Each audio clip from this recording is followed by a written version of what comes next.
มันถึงน้ำหอมมันก็ฆ่าเชื้อแล้วแหละ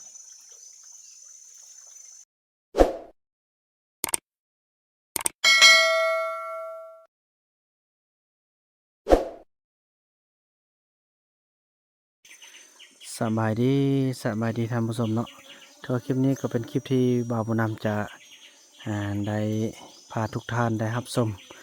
เวลาที่เขาเจ้าอยู่ป่าเขาเจ้าเฮ็ดจังใดเขาเจ้าก็นอนจังซี่ซื่อแต่พี่น้องพอต้องเรื่องเขาเนาะไม่เท่ามีแล้วล่มแล้วพี่น้องเอ้ยล่มแล้วแต่ว่าเพิ่นจะอยู่นี่ประมาณ2-3 มื้อจึงสิกลับบ้านแต่จะหาไปพุ่นเพิ่นก็บ่ไปแล้วเพิ่นว่าเมื่อยคันอันนั้นเด้อคันบัดลูกอันนั้นแล้วก็ไปบ้านเพิ่นเอาเด้ออ่าจุอันอีส่งจุนั้นมาหมดแล้วเด้ออ่าให้เพิ่นรับชมภาพบรรยากาศไปลูกมาให้ลูกอียงอีจอมอยู่นอนอียงไปเลอะถึงคืนนี่อุดดับอุดนอน หลับนอนอายงพี่น้องกลางคืนก็เลาะพี่น้องเอ้ยกลางคืนก็เลาะเลอะเป็นเว้นแรงนอนอืมเลาะเป็นเว้นแรงนอนอืมคือเฮาอยู่บ้านหันแม่หลับลูกเลาะเป็นมูเว้นมูไฟแจ้งหานอนเฮาแต่แจ้งหานอนนิ่งๆทีนี้ต้องให้นางกรอบปอก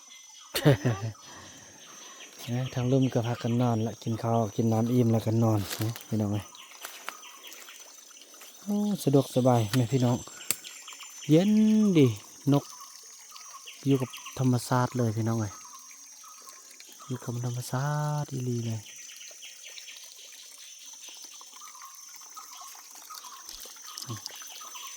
น้ำอับกับนี้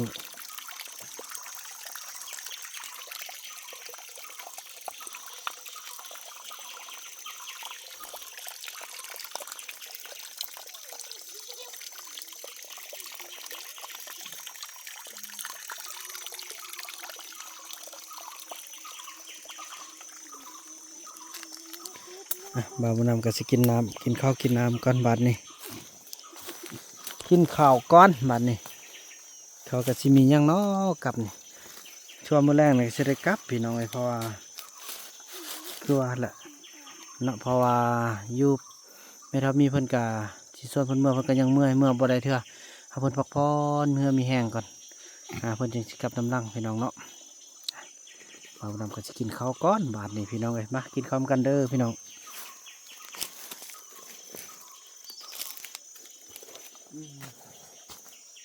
เดี๋ยวลูกกินข้าวบ่มีมักปีกับเนาะมันหนุ่มแต่เอามาลูกไม่ได้แหละลูกเอาอยู่ใส่มักปีนี่ใส่แล้วปีกจังเลย นี่ลูกบ่ได้เอามาแท้ติ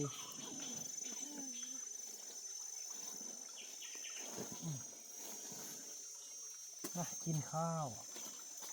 น้ำมันบ่พอเลยนั่นลวกมีบ่มีถ้วยเนาะมันมีถ้วยไปเอาลุ่มพอลุ่มหันยืนนะพ่อนี่นะถ้วย ลองยืนมันก่อนลวกมีก่อนพี่น้อย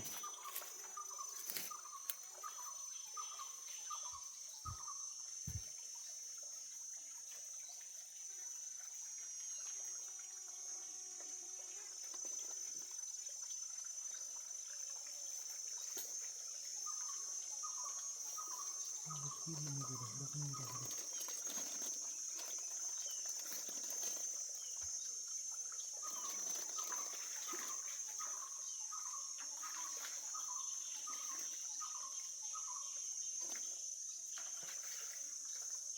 น้ำเย็นดีขนาด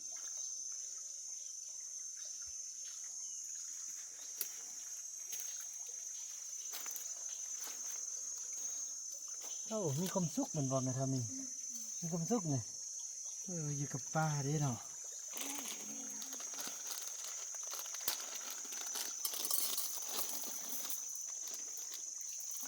จุดละพี่น้องจุดไรยุ่งไรหินแม่คำอาบน้ำกินคำ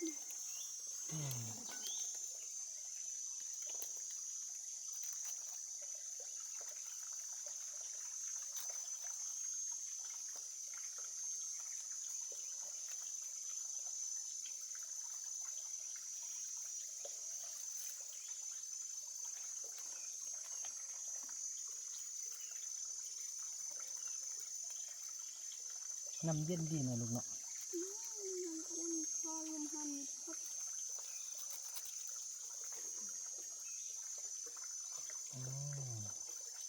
ยกกาแฟได้แล้วก่อนนี่นะฮ้อนแล้วดิฮ้อนยกได้แล้ว มีแต่กินแล้ว ลูกบ้วงอยู่ใส่พอยืมเลยอันนี้ลูกอยู่หม้อแทงย่างเลย เอาละมันถึงน้ำฮ้อนมันก็ฆ่าเชื้อแล้วแหละ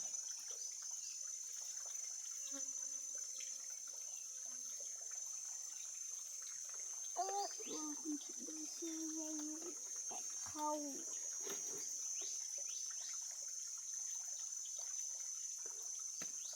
คนคิดดูดวงหนึ่งคนคิดดูมาปะไว้เข้าอยู่เจ้านี่ อันที่เฮ็ดให้มันมามันในไว้นะลูกเนี่ยลูกกินกาแฟลูกรอบให้นำ กินแล้ว กินแล้วแบบนี้พอไปกินคือกันก่อนจอกอันนั่นบ่ลูก แล้วเขาล้างซอนนี้แล้วให้จับกินที นั่นแหละกินกาแฟกินข้าวบำรุง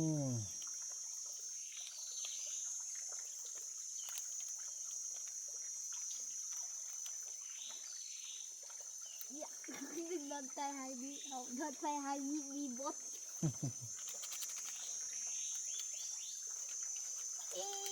มีมันไปมาไปมือคำเขากัดคนมันเจ็บ มีหมดอ๋อลงไปเซ่นี่เหรอเซ่บาทนี่ตอกเดี๋ยวผสมกันอันนี้แม่เนาะ น้ำมุกงึดเลยเนาะสำเสบในนึ่งเลยพี่น้อย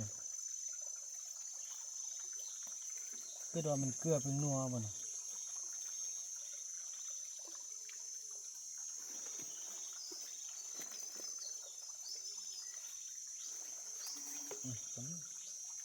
คือกินพอพี่น้องเอาซองอันนี้ก่อนซองก่อนมันลงตัวนั้นได้เลยแดงให้มันเข้มข้นเลย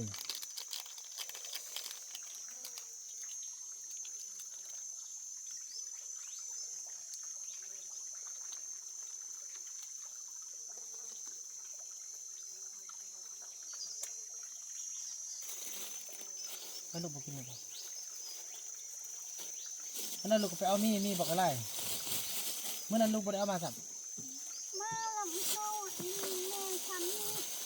เอาทำนี่ที่นี่สองอันไปมาทีแม่เข้าหันเขาบอกเป้ทวงอันนี้อีนี่เอามา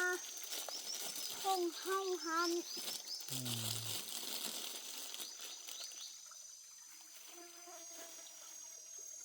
แม่นะหอบเงินก้อนเนี่ยหอบคอยยางมาพอมาลำพอมีเด้ เจริญจรันเขากินน้ำเด้อสมสารตลอดปลอดภัยเด้ออย่าเจ็บอย่าเป็นไปเบิ่งให้เนี่ยตลอดปลอดภัย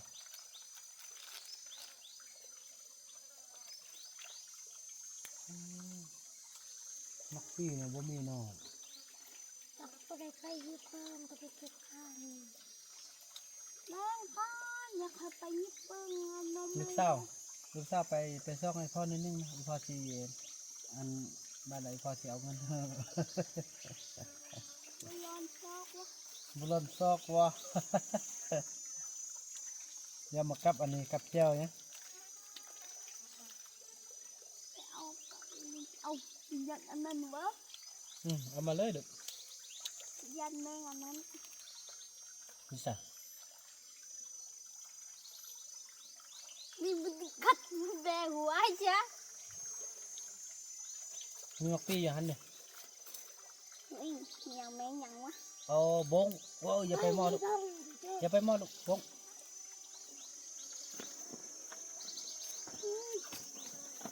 ที่ต้องโดนเอาไปไม่ต้องไปที่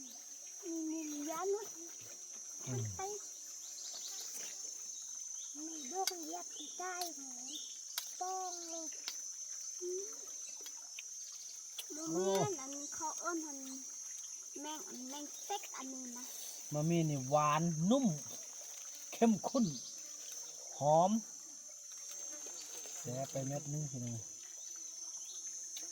กินมะกี้มันกลับเลยกรอบ ฮันไปเอาละแม่ฮันแมงบุ้งกัดไอ้ยังมันยังไปเรียนละไปบุ้งนี่ก็ได้วะ โอเคให้พ่อได้พ่อจะเอาเงินเธอบ้านน่ะ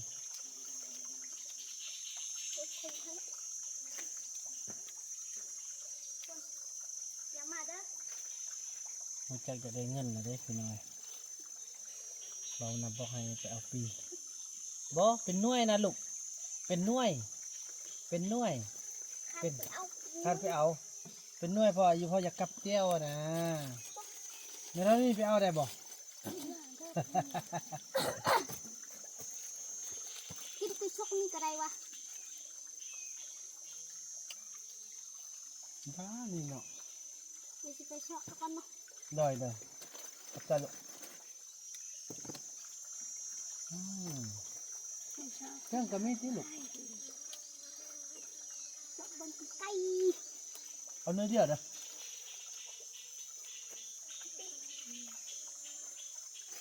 มันจะซอกมักปีให้แหมผมอยากได้เงินแล้วเด้บัดนี้พ่อนำเอาเงินฮะ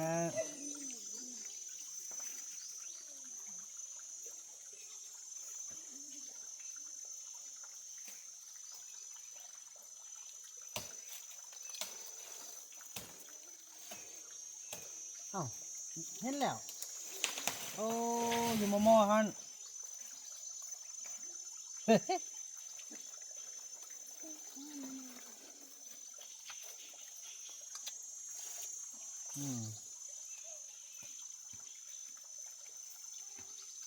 ว้าเก่ง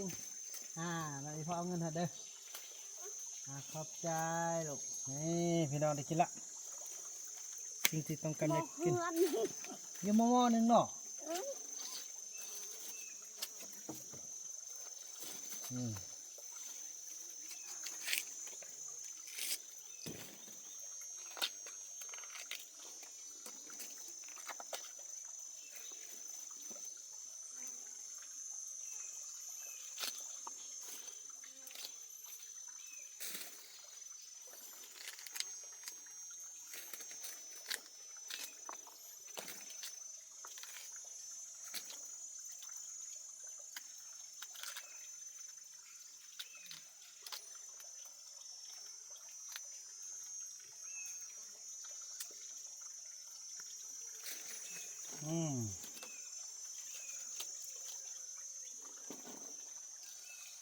โทษคักบาทนี่มาเด้อทอดน้ำกัน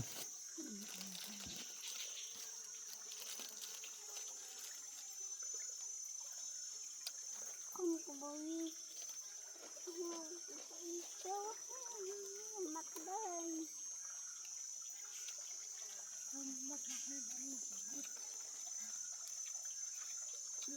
hết đẹp nè bác là nuôi chết năng đông nuôi chết không nuôi chết nhưng không nuôi dạ nè anh hết đẹp nè là xuống anh hết thương nè cô hết tên cờ hắn hốpขึ้นที่นี่มัดแข็งง่ายเห็ดได้แม่น้าบริเตงมันมีใส่อันแตงง่าแม่แม่ผมยาว เนาะ คอยแบบผมยาวชุดช้ำเส้นช้ำยาวช้ำยาวช้ำเส้นเนี่ยก็ไม่ได้ก็คือเอาขิมแม่นี่มีขิมเลยแตงหาแตงไอ้นี่หาทำได้อยู่ได้แต่ชื่อเอาเป็นว่าปีนึงไม่เป็นปีนึงแล้วมันนานนี่พอเป็นไทยปีนึงเอาหานเข้าตัวเยอะมากเขาเอาไปใส่นัวหมักเพชรเกลือนี่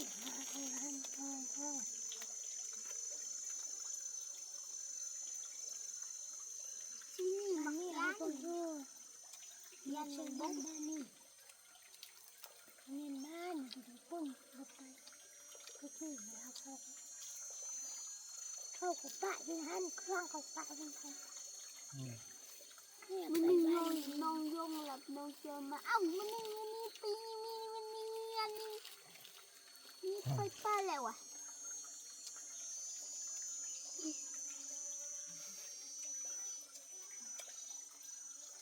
ใช่ว่าใช่แล้วเราก็ยังมีเก็บ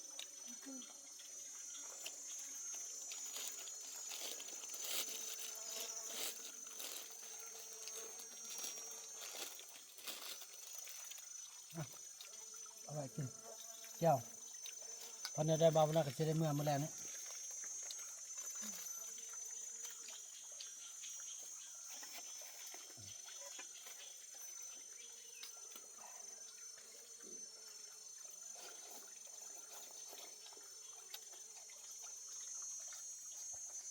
อืม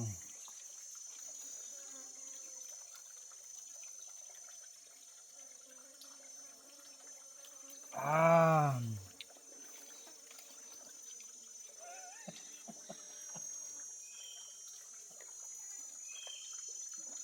อืมจอดเลยเนื้อคนนี้ก็บ่มีอีกแล้วธรรมชาตินี่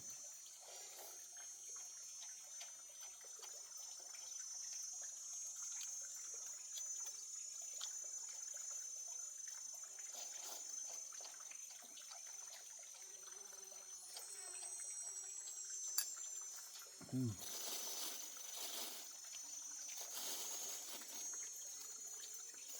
ตามเข้าไปเอาไปกินแมลง กินไว้นี่ อันนี้ลูกข้างต้มกินโจ๊กบ่ลูกไปต้มกินได้ โอเคเด้อ โดยเอาลูกหมกอันเลิกเงินในบัตรออกไปบ้านแล้วจะไปเอาให้พ่อเด้อเอากาแฟกันเด้อพ่อบริทอนมาเด้อ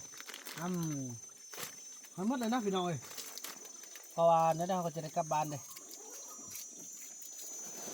อขอซ่านไปเลย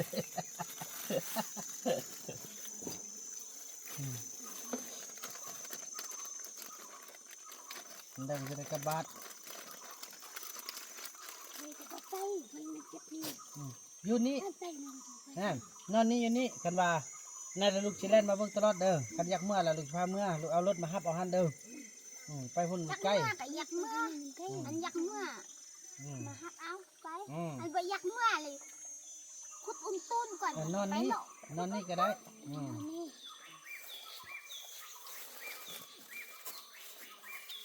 นี่ข้าวหูยันแหละเพิ่นบ่อยากกลับเถอะ เขาไปยักปัดเนี่ยอยู่ลิ้นอยู่ลำเขา เบิ่งประตูเด้อเนี่ยก็เบิ่งกันคันสมมุติว่าอยากเมื่อเราก็บอกคนเมื่อถ้าบ่มีอันโทรเนาะโทรให้พ่อเนาะเอารถมาฮับเอาเนาะเขาย่างเมื่อเอาก็ได้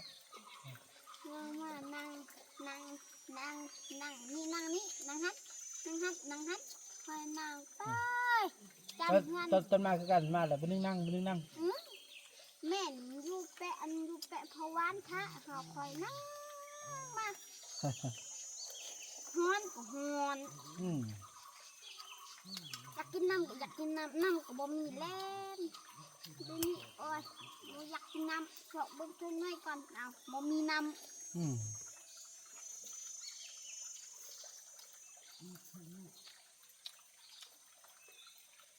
เมื่อนั้นบ่เมื่อนะพ่อเนี่ย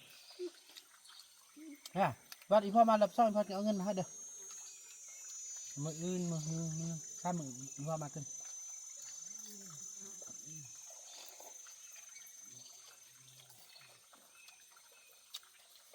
มันมีว่า3 มื้อ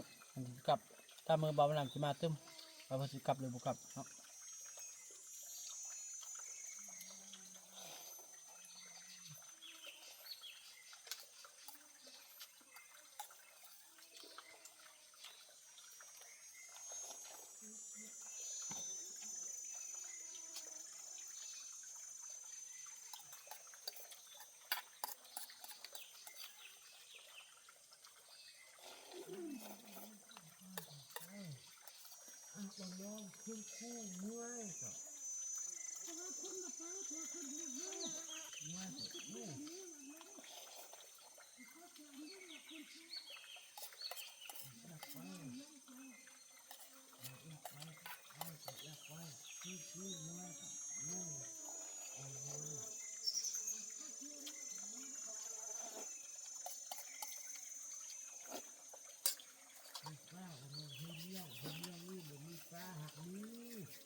โอ้สุดยอด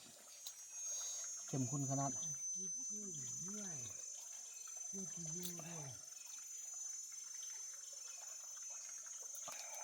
มันสุกเส้นมันสุกเส้นมันสุกกอกมันสุกกอกมันสุกตองมันสุกตองมันสุกกอก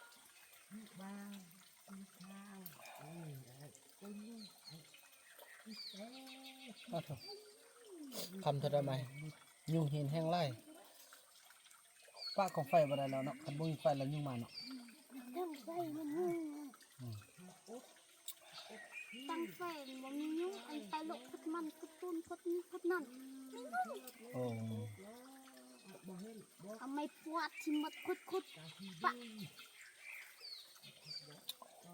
ตั้งไฟมันนี่ยุ่งไป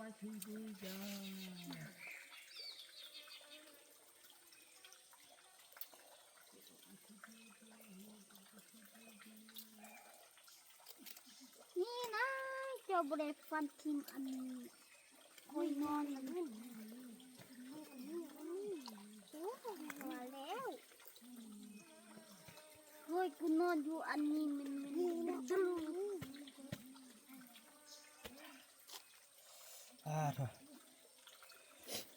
โทษพี่น้องเลยสุดยอดเลยความแซ่บความอร่อยเธอภาพบรรยากาศนี่ก็สุดยอดลูกมากนะก็เลยกินได้ก่อนี่มากนะกินได้ก่อขึ้นความลาวเอิญมักลี่ความพูดลูกเอิญมักเนี่ยก็มักเจาะนั่นพี่น้องเนาะถือว่าภาพบรรยากาศนี้เบานำจะขออนุญาตจบพี่กับซ้ำนี้ก่อนว่าจะได้กลับบ้านกันละเนาะว่ากันในคลิปต่อไปเด้อคลิปนี้เบานำขออนุญาตกล่าวคำว่าสบายดี